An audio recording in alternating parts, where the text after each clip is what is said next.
Welcome to our UhOhConsequences, the place where someone walks into the hospital with a stomachache and walks out with a health department investigation, a nearly ruined restaurant, a destroyed friendship, and a lawyer sniffing blood like a shark at a discount sushi buffet.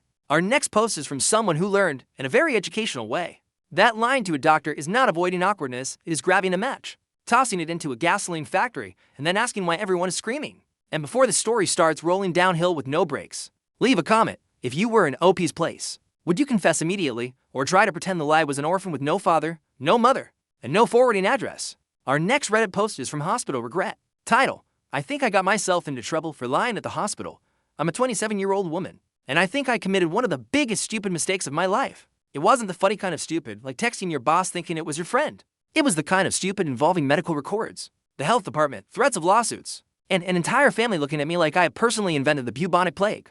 Delivery edition. Last Friday, my friend Tara hosted dinner at her apartment. It was supposed to be something small. Just 5 people, cheap wine, loud conversation, and that absurd confidence people in their 20s have when they think watching 3 TikToks replaces college, experience, and common sense. Tara is in her natural lifestyle phase. She makes soap, ferments things in jars, calls mold culture, and uses the word ancestral to justify anything that would normally come with a safety warning. She also started doing urban foraging. Yes, urban foraging.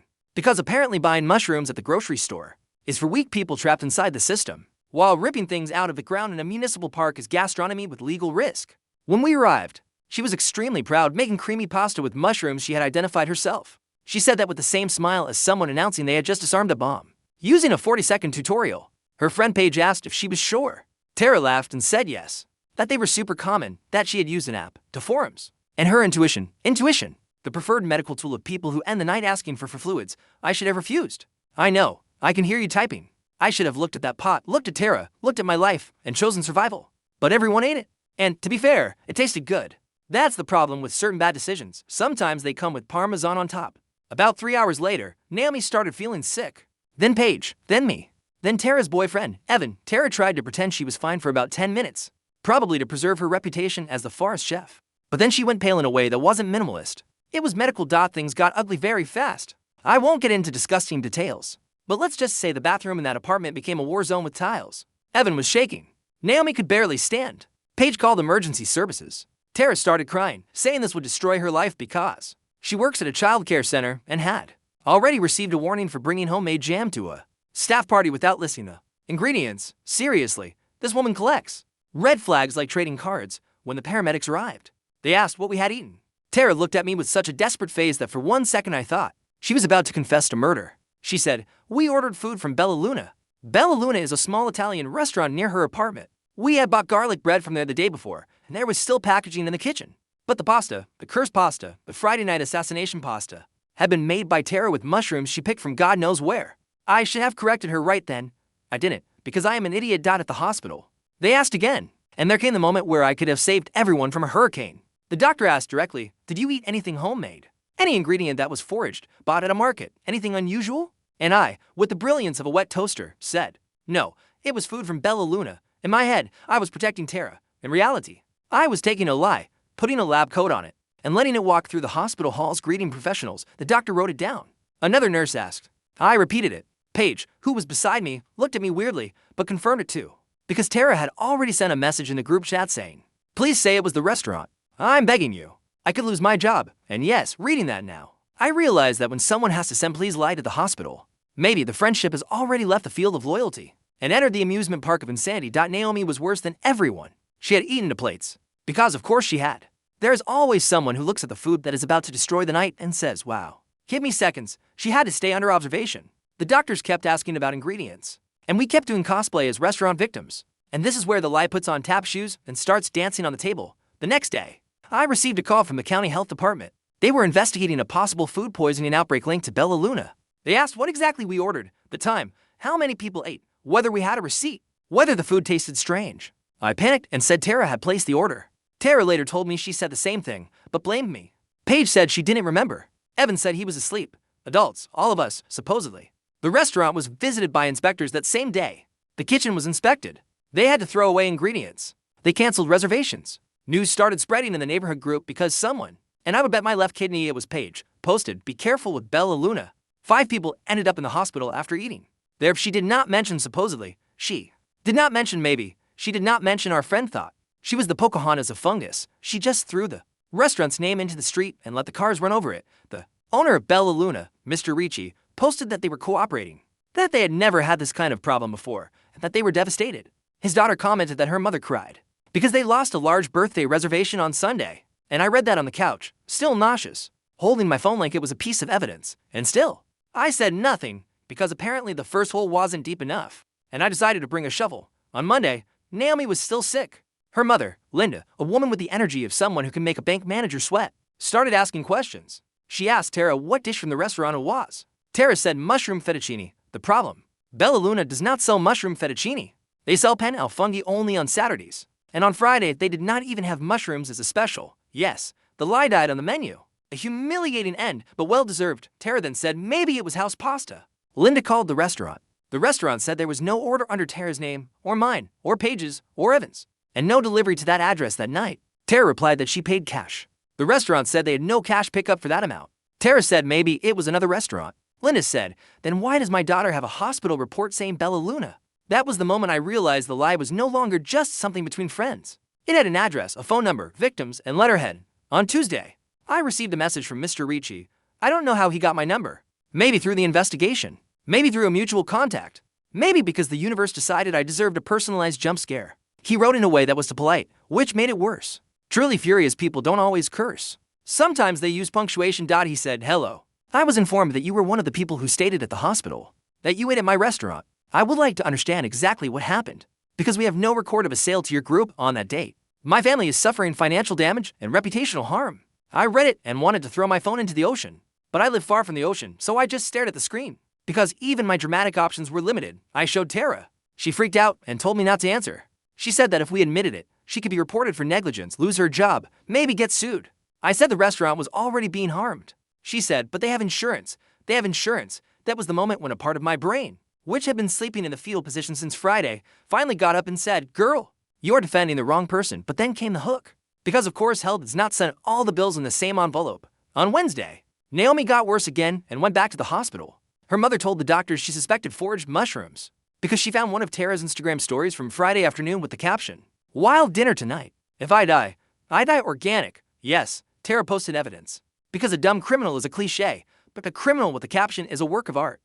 The doctor asked Naomi directly if she had eaten foraged mushrooms. Naomi, tired and scared, told everything. She told them about the pasta. She told them about the group chat. She told them Tara asked everyone to lie. She told them I confirmed it at the hospital. She told them we all knew. From that point on, it felt like someone had pressed the red button at the circus. The health department called again. Now, with a completely different tone. It was no longer could you confirm some information. It was we need you to explain why you provided false information. During an investigation into a possible foodborne outbreak, I started crying on the phone. The woman wasn't rude, which somehow made it worse. She just sounded tired.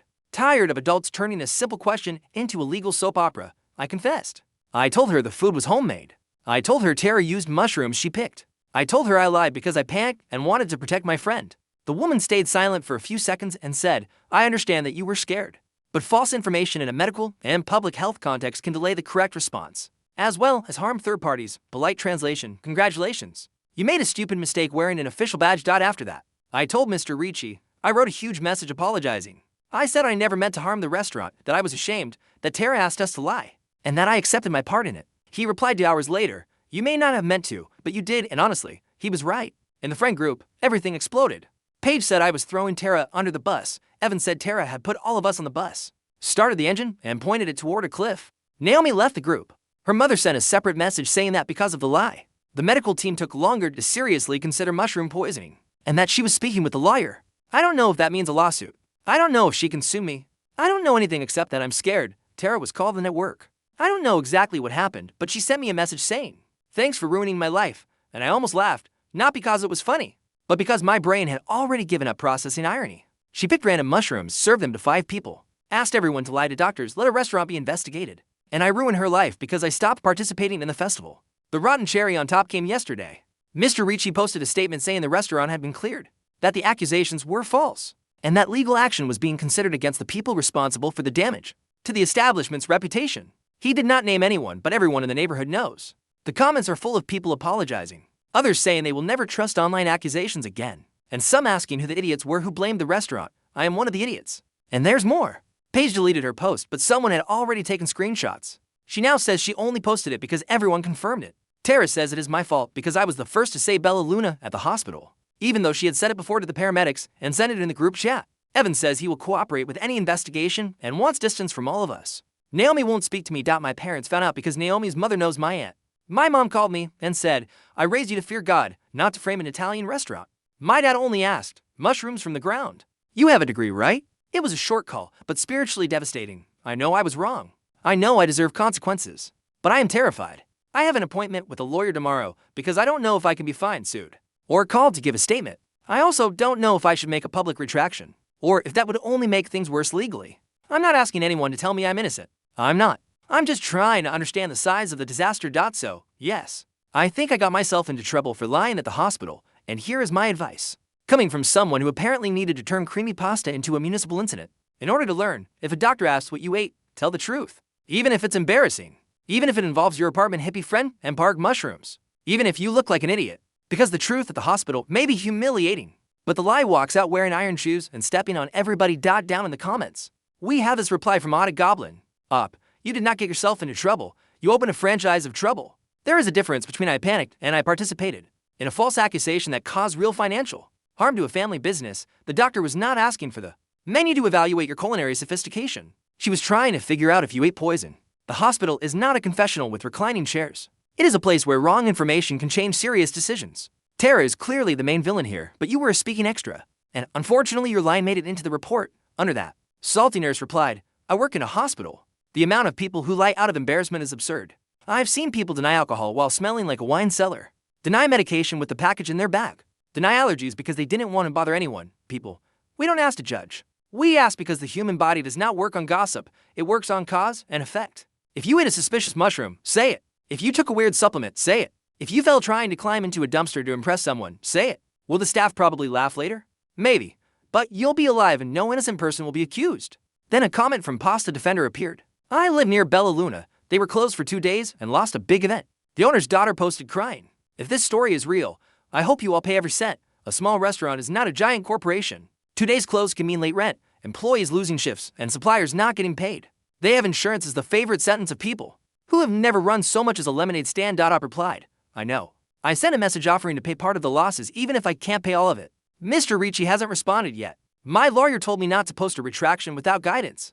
But I want to correct it publicly because Paige's post did damage. I also want to make it clear that Tara was the one who picked the mushrooms. But my lawyer said not to turn the retraction into a war of accusations. I'm trying to do the right thing now, even if it's late. Then someone asked, why exactly did you all agree to lie? Like, everyone knew it could be dangerous, right? Ob replied, I don't think we understood how serious it was. Which sounds ridiculous because Naomi was literally in the hospital. But at the time it felt like it was just we don't want Tara to get in trouble at work. Tara was crying a lot, saying her career would be over, that her family would find out, that she would be treated like she was crazy. I went into that stupid mode of protecting a friend. Only later did I realize that protecting Tara meant hurting people who had nothing to do with it. Another comment came from Legal Llama. Don't say anything else in the group chat. Don't discuss blame over text. Don't delete conversations. Do what your lawyer says. And morally, reach out to the restaurant and Naomi when appropriate. Just don't try to solve panic with more improvisation. Because improvisation was literally the secret ingredient in this disaster soup. Then Op came back with an update. I talked to a lawyer today. I won't give legal details because I don't want to make my situation worse. But basically he confirmed that this could be serious, especially because of the damage to the restaurant and the health department investigation. He also said I did the right thing by stopping the lie and cooperating. But that doing the right thing later does not erase doing the wrong thing first. Thank you, doctor, for summarizing my life in a sentence that feels like a slap with a leather glove. I also found out more things. Because apparently the story still had a secret drawer full of cockroaches. Tara did not pick the mushrooms in some random park. She picked them in an area behind her building, near a lot that is under renovation, yes. Renovation, turned up dirt, debris, dogs passing by, maybe chemicals. And she looked at that and thought, dinner. The human mind is a dark forest with terrible signage. She admitted this to Evan by text before dinner. Evan sent me the screenshot. He asked, are you sure this is safe? And she replied, relax, if we question everything, we never live. That sentence should now be printed on every ambulance in the country, as reverse motivational advice, and there's more. Tara also messaged Paige on Saturday saying, if this becomes the restaurant's fault, at least it doesn't land on me. Paige replied with a skull emoji, an emoji, because apparently the documentation of moral collapse needs illustration. Evan is handing everything to his lawyer because Naomi is seriously considering legal action. I don't blame Naomi. she is still being monitored and missed a week of work. Her insurance didn't cover everything. Her mother sent me a message saying that if I had told the truth at the beginning, maybe the hospital would have understood the risk faster. I don't know medically how much that changes, but emotionally I understand. She trusted me, and I chose Tara. Mr. Ricci replied to my message. He said he does not want to speak to me directly right now. His lawyer will reach out. He said one thing that broke me. My wife thought we had poisoned people. She did not sleep. My employees were scared of losing their jobs. You were ashamed of the truth for one night. We were ashamed of a lie that was not ours. I read that about 20 times. Tara, on the other hand, is in war mode. She sent me a huge message saying everyone is trying to destroy her. That she is neurodivergent and people are using that against her. That she was just trying to do something beautiful for her friends. And that nobody died. I did not reply. Because nobody died is such a subterranean moral bar that you need a helmet to visit it. She also said she is going to claim that all of us knew about the mushrooms and accepted the risk. That is partly true. We knew they were mushrooms she had picked. What I did not know was that they came from a renovation lot. But yes, I ate it. Yes, I was stupid. Yes, I lied afterward.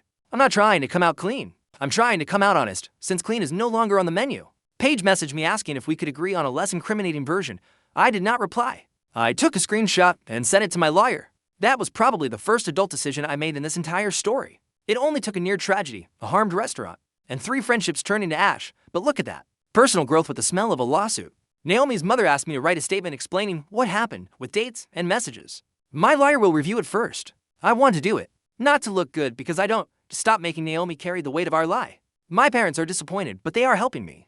My mom said she will go with me to speak to the restaurant's lawyer if necessary. My dad said, you can't choose the consequence. You can only choose to stop running from it. I hate when he gets wise. Because I prefer when he just complains about the internet. So yes, the situation is worse than I thought. But at least now it is worse with the truth. Not worse with a lie driving drunk in the front seat. In the comments, we have a reply from someone with sense.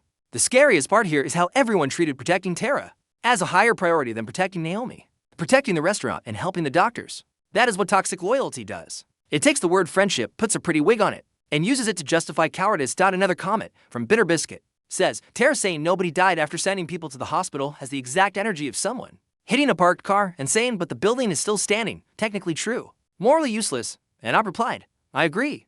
I'm realizing my friendship with Tara was always like this. She would do chaotic things, cry, and everyone would run to fix it. Once she forgot to pay rent and convinced 3 friends to lend her money because the system is cruel. Another time she brought cupcakes with an ingredient a coworker was allergic to and then said the coworker was manifesting fear. I thought she was eccentric. Now I think she is dangerous, and I was complicit because I thought it was cute. Then came the final update. Final update, at least for now. The health department investigation was closed in relation to Bella Luna. They were officially cleared. Paige published a retraction saying her post was based on incorrect information and that the restaurant was not at fault. She did not mention Tara directly, probably because of legal advice or because of a lack of spine. One of the two. I also published a short retraction approved by my lawyer, saying that I incorrectly reported the origin of the food during medical care, that Bella Luna did not provide the meal involved, and that I deeply regret the harm caused. It was horrible. Necessary, but horrible. The comments were exactly what you'd imagine. People calling me an idiot, a liar, a walking hazard. And honestly, I've heard less accurate diagnoses. Mr. Ricci agreed to talk through lawyers about some form of compensation. I still don't know the amounts. My lawyer thinks it's likely I'll have to pay something. Paige maybe too. Tara will definitely be involved. Evan is cooperating. Naomi still hasn't decided whether she will sue everyone or only Tara, but I submitted my statement. She sent me one single message afterward. Thank you for finally telling the truth. I wish you had chosen that when I was still in the hospital bed. I didn't reply. There was no good answer. Tara lost her job at the childcare center. I know a lot of people will say that's harsh, but honestly, if you work with children and think it is acceptable to serve food with unverified wild ingredients to adults, then ask them to lie at the hospital. Maybe the caregiving field is not exactly your natural habitat. Maybe try something involving plastic plants. She blocked me on everything after posting a vague message saying, sometimes people would rather sacrifice a friend to save their own image. I almost replied, but I didn't because her own image was using renovation lot mushrooms as seasoning. There wasn't much to save there. Naomi is doing better, but still getting tests. Bella Luna reopened and the neighborhood kind of rallied around them. A lot of people went to eat there after the retraction. I wanted to go to, but my mom said maybe it would be better if I didn't show up at the restaurant. I almost turned into the villain of a documentary. Fair. I learned a few things. First, shame passes. Consequences stay. Second, if someone asks you to lie in a medical context, that person is not asking for help. They are asking for an accomplice. Third, a mushroom identification app is not a diploma. Fourth, when your dad asks, you have a degree, right? There is no answer that restores your dignity. I don't expect immediate forgiveness from anyone. Not from Naomi, not from Mr. Ricci, not from Evan, not from Paige, not from myself. But I am trying to do what I should have done the first time the doctor asked, tell the truth. Even if it makes me look exactly like what I was, a coward, a stupid friend, an adult who confused loyalty with covering something up. And please, if anyone reading this is in a similar situation, if you are at the hospital, if someone got sick, if you ate something strange, if someone is asking you to just not mention one part, mention the part, mention it twice. Draw a picture if you need to, because the truth might embarrass you for 5 minutes. The lie can hire a lawyer, and that was the post. Honestly, up. I'm giving you 3.5 out of 5 radioactive mushrooms for lying at the hospital and letting an innocent restaurant bleed reputation in the public square. But I'm reserving the full 5 out of 5 for Tara, the queen of criminal risotto, because she not only cooked the catastrophe, she tried to outsource the blame to a family restaurant. That is not experimental cuisine. That is sabotage with heavy cream. And the most absurd detail is that this story has a very simple moral. So simple it should be printed on a napkin. A doctor is not an audience for your edited version. A hospital is not the place for a convenient script. When someone asks, what did you eat? The answer should not go through a group meeting, an image strategy, and protection for your chaotic friend. It is food, not a presidential deposition. In the end, opted wrong, then did a little right. And now, she is going to find out that life charges compound interest when the lie involves medical records, public health, and a working family. As for Tara, she learned that nobody died is not a moral defense. It is just the laziest way to say, I got lucky it wasn't worse. And what do you think? Does Op deserve to be sued along with Tara? Or was she stupid, cowardly, but at least corrected the damage before it got even worse? And Tara, did she lose her job unfairly? Or did she finally meet the consequence that had been waiting behind the door with a clipboard and absolutely no patience?